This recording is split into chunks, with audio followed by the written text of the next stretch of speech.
This is Aaron Buchanan and Sid from Heaven's Basement, and you're watching Front Row Live Entertainment. What's the tour like so far? You guys are like a quarter in on the tour. What's the experience been? It's been great so far, man. We're getting on really well with the Pretty Reckless, and all the shows have been great. So. Now, how did this tour come about for you guys? How did you guys get the spot? I think they've told us that they just saw a video, heard a song, and were like, we like these guys, take them out. So it was pretty easy, yeah. Nice. And you guys obviously are from the UK, so what was it like breaking into the States? Was it difficult? Was it what you guys thought it might be, or was it harder than what you guys thought it might be? No, we never expected it to be an easy ride because this country's way bigger than the country that we're from, and even touring Europe, it doesn't really kind of compare. But it was what we expected. We came over here to put in hard graft, and that's what we've done. And now, the next time that we come back, we'll start reaping the benefits of the work that we put in. So yeah, it's been pretty good. I mean, we've been pretty lucky. We've gotten some great bills and a lot of great festivals. Like when we were here in May, and we did loads of festivals and stuff, and everyone's responded really well. So although it can be quite a daunting task, it's just been fun. Nice. And you guys are promoting your debut album, yep. Filthy Empire. Tell me a little bit about the album and what basically inspired this record. For a debut album, what went into it? We just wanted to make the best debut we could that would allow us to tour for as long as possible without having to record another album. Because we're a live band, and that's all we really want to do. And so, yeah, man, we just put everything we had into this. I mean, it was recorded real fast. We did it in 8 days. But because we had so many shows booked, we had to fit it in. So that the result of that is a very live feeling, very fast. We were at your show. Yeah, exactly. And that's how we wanted it to be. And coming into this record, writing it, what was the writing like? How do you guys work when writing a record? Do you guys work collectively? Are you guys separated? It's very important that everyone enjoys the parts that they have to play. Because live, you want everyone to put everything they have into it. So we're all pretty communal when it comes to writing, but we need to make sure everyone's happy with the bits they're doing. So we'll get an idea and we'll kick it around until everyone's kind of getting off on it. And as far as the single, Fire Fire was the lead single for the album. What made Fire Fire the one song from the whole record that you guys wanted to push out first? Well, we thought that it pretty much tells the story of the album. If you like that very particular song, the rest of the album is definitely for you. There's parts in that song where everyone's soloing. There's quality riffs. There's some good vocals, and we wanted to put something out that was nice and punchy and sort of told you the story of Heaven's Basement in one, and that's what that song did.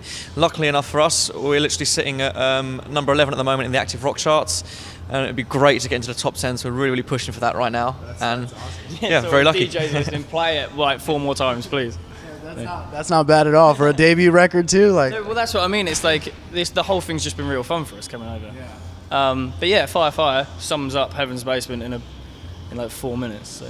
Now, obviously, that song's the big song right now. But what other song from the album do you guys see the fans enjoying the most? Probably I'm Electric always gets a real good response. Nothing Left to Lose. Executioner's Day. That's the song on the last track. Yeah. That always just sort of devastates. We always play that last and just blow the stage up and then leave it smoking. So that probably. And rock bands today it's not the same as it was before. I think it's harder to find real rock bands these days. There's more diversity in music nowadays. So as a rock band, do you think it's harder to get out there? Do you think it's harder to put a record out there? Do you think it's harder to be heard? I don't know, because we've managed to do it. So there's no reason why other bands can't do it. There is a serious lack of just rock and roll though. Yeah. But I don't know if that's because it's hard to do it or just because people aren't doing it properly. I think the most important thing that we've managed to achieve, that if a lot of other bands put their minds to it, they could also reap the benefits of what we do, is putting an honest live show on. It's a rock show. You're there to get dirty, sweaty, and have a good time. Well, that's the difference between rock and roll and pop music.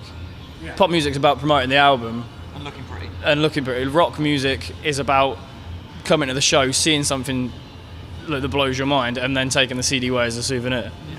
So somewhere along the way, priorities got flipped and they got it the wrong way around. But I think Aaron's right. If more bands worried about being great live and not worrying about trying to write a top 10 single, then rock and roll would stand a chance. Because it's our job to make sure that we leave people with a memory. You guys have been pretty much on the road for forever already. You guys haven't really had a break. How do you guys keep yourselves healthy while having these rigorous schedules, and especially for a vocalist, how do you keep your vocal cords straight?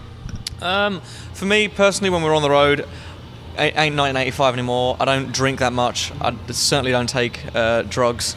Not so well. Not so much. Paracetamol. Exactly, paracetamol. But like, it really is about keeping your shit together. The other guys can go out and party as much as they want. It doesn't, it brings that vibe in them. But for me, no, I like to keep my shit together. And as I said, I'm here to leave people with a memory. If I don't have my shit together, then when I walk on that stage, the show's not going to be up to standard. Yeah. And then I leave the stage feeling guilty. It pisses me off. I get ratty with them. Yeah. So it's my voice just gets better the harder I push it. So like, I don't know. We're having a great time. Aaron looks after himself. To be fair, we'd probably beat his ass if he didn't, but it then leaves the rest of us with the responsibility of abusing ourselves. This tour, you guys are actually going into a lot of markets that you hadn't touched before. Are there any markets that you guys have already played on this tour so far that you hadn't touched before that you guys are enjoying most than others? Like we went way down to the south and we did all like Louisiana and Florida, and New Orleans was amazing. I think that was probably a time where Aaron forgot about looking after himself on the night and went, we're in New Orleans. Yeah. Let's do this. Bit of a heavy one. Yeah, but we're kind of doing it all the way around the outside of the States. And so we're getting to hit a lot of places that we're like I'm a big fan of Chicago and Seattle and places like that, and we had some time there, so that's really cool. And you actually got to enjoy it? It wasn't just like 3 days off in Chicago, man, and like that is so rare because you never see anything. Like there's been places where we didn't even know we've been because you're in and you're out. But we had like a few days in Chicago, spent some time in New York before the tour, and yeah. Everywhere's got its own different vibe. It's one thing I really like about the States. You can travel around and everywhere is like its own little, the whole different scene. It's really good. And then also, you guys have more tours coming up. Tell me a little bit about the tours coming up. You guys announced something today for 2014 that you guys are excited about? That's right. So literally when we come off this tour, we've got about 5 days or so in the UK, in our own little country. And then we head off for a month with the Black Veil Brides. We're all around Europe. We're going to do UK. Our last UK shows will be with them this year. Yeah. Then we're going to go away, have Christmas for a few days, probably not very long, and then we head out to Australia. And the hope is maybe on the way over there we might pop into Asia. Just see how it goes. Great market. Yeah. That'd be cool. We've never been anywhere like that. So, but yeah, we're doing Soundwave Festival in Australia, which is a first for us, which we're all excited about. Very nice. And I'm assuming you guys are pretty well known back at home, right? Seeing from all the bands that you guys have toured with or opened up with, what's it like back at home than it is here? Well, over there we've got the privilege of having an audience that when they come out and they sort of like come and see us, they instantly know what to expect. And for the people that don't, they get to know very, very quickly. We have an absolutely mental audience, and it's something that we always wanted to build up. So it's really good to have it. It's like when a sports team plays their home stadium. It's like everyone comes out and we're like, let's just do this because we know what you're about, and so it's fun. Yeah. Now I'm curious to know what it was like playing with Bon Jovi. That was how many people in that stadium? It was about 65,000. But like we didn't tour with them. It was like I think it was our 6th ever gig as a band, and we blagged on the show because we lied about where we were from or something. They wanted like a local band from Manchester to open, and the radio station voted us, or the public voted us, and we're not from Manchester. Our drummer is, so we all put accents on and did the talk, and we just snuck in. And originally we were like, they wanted us to play like 15 minutes, and we were like, can we play half an hour? So we were like, just kept pushing. So it was amazing because it was one of the first shows we ever did, and we just stood there, and the sound was unreal because you could hear it going dun, dun, dun, dun, dun, dun, and back, and it made it impossible to play anything. But yeah, it was. The funny thing was though, we were on the biggest stage we've ever played, but we had the smallest amount of space. Yeah, because it's like Bon Jovi stuff, and like I couldn't even get to the other side to like hang out with our bass player. He was like, I'm on an island. I was like, it was fun. We definitely didn't deserve it. We were just cocky. Now, did that experience help out in the long run with now your concerts or your shows or whatnot? No, I mean not really. Maybe in Manchester because we did pick up a lot of followers from that show, but I don't know. That was kind of a long time ago, and we've moved on a lot since that. Now, what's your live show look like? How do you guys set up for it? Simple. We're pretty simple bands, to be honest. The most important thing that we bring to our stage, I think, is the chemistry and personality of what we do.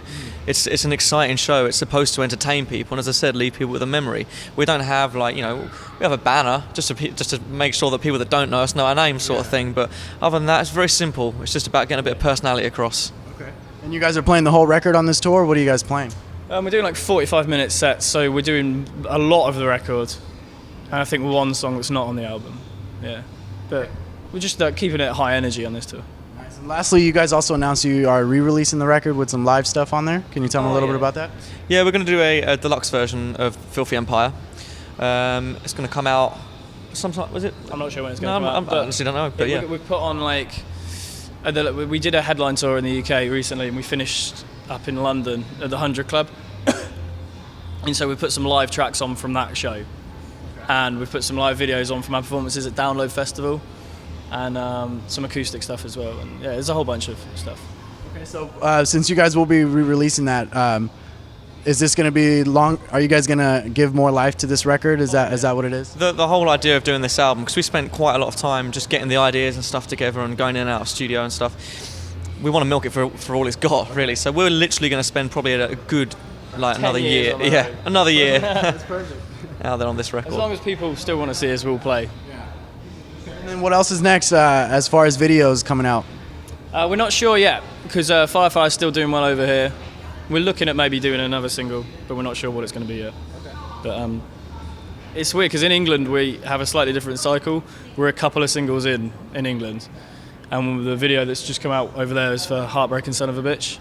So that's the new one. You can check it out on YouTube and stuff. But that's what's going on in England at the moment. How do you guys stay on tact with all that, with releasing in the UK and releasing out here? I mean, it seems like it would be. We're pretty privileged on the front of the fact that our label has a few little offices in various places. I think there's one in Austria, one in the UK, and there's one in America. So there's people constantly working with and for us. And we get little emails saying, "Oh, you're going to do this, you're going to do that. Like this has happened." It's like that's how it's good. We've got a really, really good platform with Redbull Records. They've done great for us. And how did Redbull Records happen with you guys?